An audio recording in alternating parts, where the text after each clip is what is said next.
にちは。今回は逃げ上手の赤君第10話への視聴者の反応をご紹介します。この動画では最新アニメの視聴者の反応や感想をご紹介しています。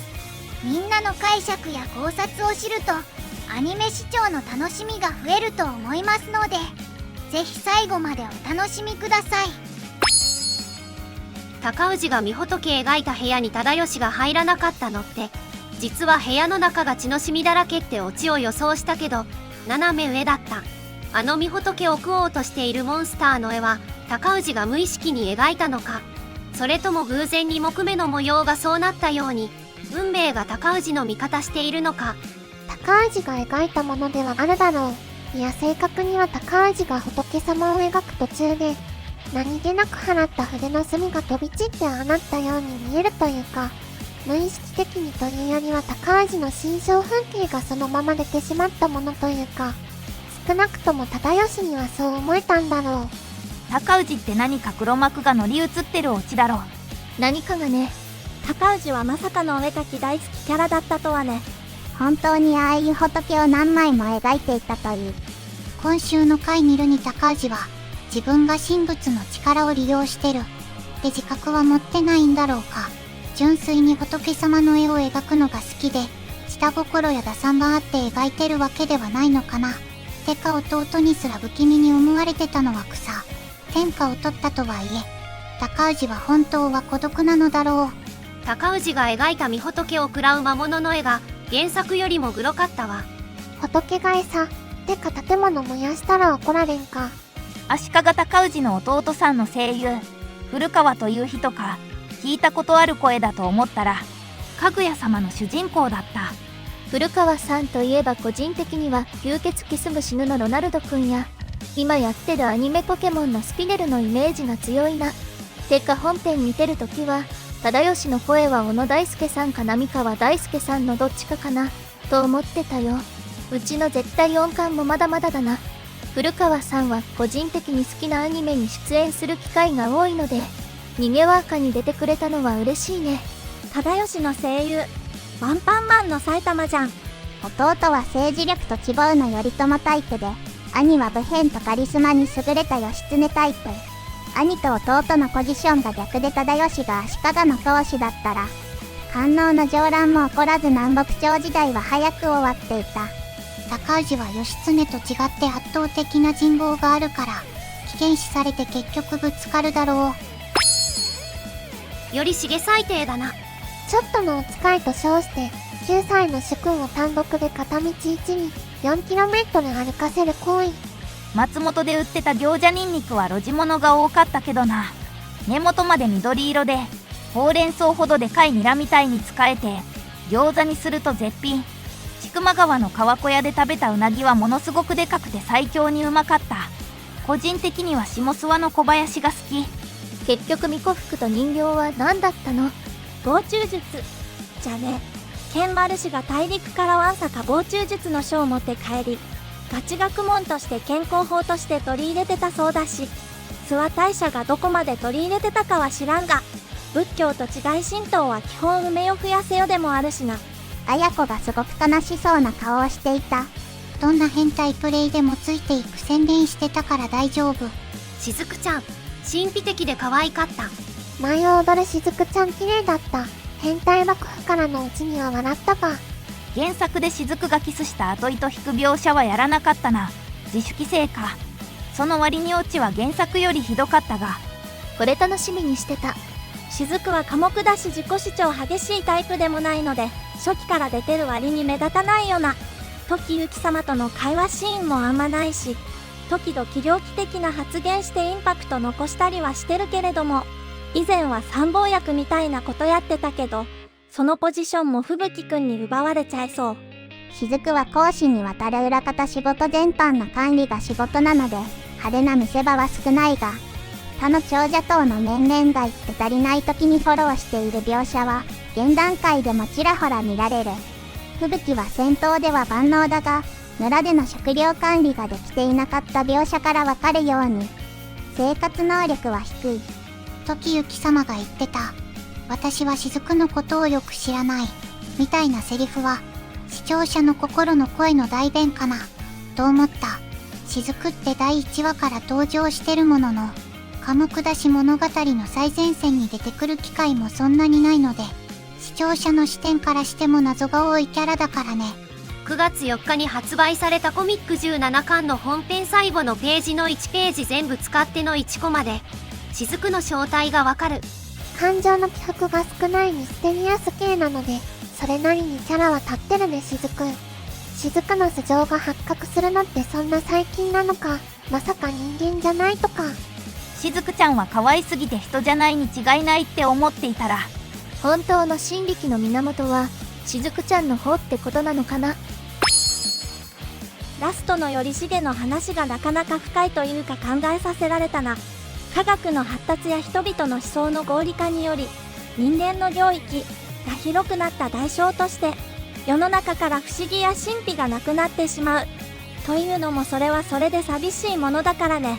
この時代の人々は、目には見えない不思議な力を信じていた。みたいな感じで、時代設定をうまいこと活用していたような。今までは頼重のメタネタはほとんどギャグだったけど、今回は珍しく真面目な文脈で用いられていたのが感心した。諏訪湖のあたりって標高が高いから凍りやすいのかね。そこにいるが何もしてくれない。これぞ日本の神道の基本的神様感だよな。でも触ったらたたる。そういえばパヤオが室町時代を境に日本人の価値観が変わったとか、インタビューで言ってたな。合理主義の時代になったと。神殺しがテーマのもののけ姫が室町時代で、この時代の少し後、もののけや神様が住んでた最後の時代。要は不可思議な自然現象は全て神様の仕業とされていたってことか。世界中の神話に似たような部分があるのも、元は自然現象に説明つけるためって説があるとか。なんかファンタスティックで神秘を感じるお話だったな。太郎とか好きな身としては、今回みたいなスピリチュアリズムやアニミズムについて切り込んだお話は好きかもしれん。息抜き回に見えて物語の根幹に切り込む重要回でもあったのかな。今週の描写を見るに、高氏も神や精霊の力を借りてるっぽい。これまでちょくちょく出てたオカルトや超常現象がネタではなくて、物語の根幹に絡んでるのを見せた回というか、史実では高氏にはそうはならんやろ的な展開が多すぎるので、作者がオカルト的な何かに原因を押し付けたのがこの作品。太平記の記述を額面通りに受け取るのもどうかとは思うが仕方ない。事実は漫画よりもきなり。これ一応歴史通りなら、主人公は側近の女抱きまくって全員妊娠させてるんだけど、いつそのエピソード入るの？原作はもう少し年を取ってるけれど、今のところはかのセレ倫理観はかなり現代人に近いので、絡ませまくるとかはないんじゃないかな。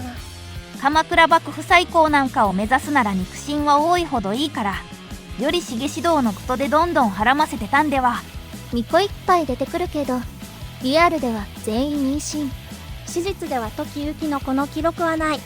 史実だと時行の子供、男子は4人、1人は年間の養子になる。その史実が怪しいけど、史実的に子供がいなかったわけではない。まあ家を存続させることが至上命題の時代に、北条宗家当主が全く子供残してないってのも不自然だけどな。これ連続にクールだと思ったわ。まあ分割にクールだと思うのだが、中仙台まで行くのかな。俺も分割にクールだと思うけど、相当巻かなきゃ中仙台まで行かないから。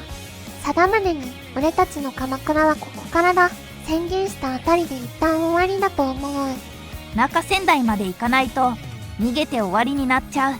中仙台までやらないとか、三国志なのに石壁の戦いで終わるようなもんだな。仮に2クール取れてたとしてもかなり巻かないと中途半端になると思うよ。あと2話しかねえなら星名とを逃がして、これからも仲間増やしていこうで終わるのが妥当。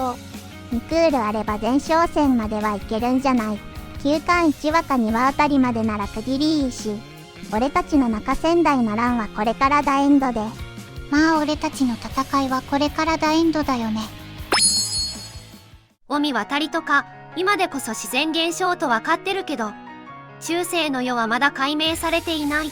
だからこその不可思議を神秘と呼び、自然にも畏敬の念があった最後の時代。こういうところの説明がほんと巧みなんだよな、逃げ若。そしてその時代だからこそ輝けるのが時行様と。谷会なのになんでこんないい話作れるんだよ。ある意味今回が逃げ若の面白みなのだろうな。さすが松井優生先生やな。